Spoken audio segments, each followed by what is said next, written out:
The Great Chicago Fire by Mrs. Julia A. Moore. The Great Chicago Fire, friends, will never be forgot. In the history of Chicago, it will remain a darkened spot.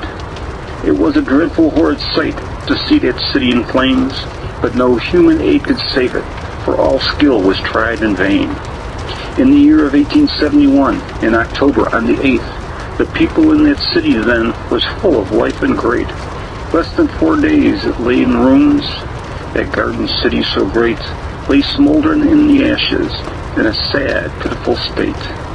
It was a sad, sad scene indeed to see that fire arise and to hear the crackling of the flames as it almost reached the skies. And sadder still to hear the homes of people in the flames cry for help and none could get, die where they remained. To see the people run for life up and down the blazing streets, to find then their escape cut off by the fiery flaming sheets, and others hunting for some friend that perhaps they never found. Such weeping, wailing never was known for 1,000 miles around. Some people were very wealthy on the morning of the 10th, but at the close of the evening was poor but felt content, glad to escape from harm with life, with friends they loved so well. Some will try to gain more wisdom by the sad sight they beheld.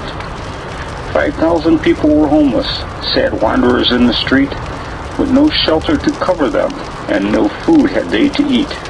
They wandered down by the lakeside, lay down on the cold, damp ground, so tired and weary and homeless, so the rich, the poor was found. Mothers with their dear little infants, some clinging to the breast, people of every description, all lay down there to rest. With the sky as their covering, our pillows they had none.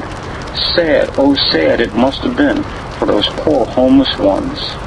Neighboring cities sent with comfort to people, lone helpless ones, and God will not forget them in all the years to come. Now the city of Chicago is built up anew once more, and may it never be visited with such a great fire no more.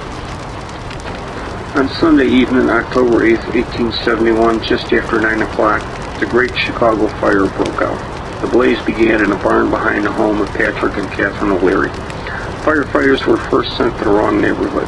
When they finally arrived at the O'Learys, they found the fire raging out of control. The blaze quickly spread east and north. After 2 days, rain began to fall, and on the morning of October 10th, the fire finally died out, leaving complete devastation to large portions of the city. At least 300 people were dead, 100,000 were homeless, and $200 million worth of property was destroyed.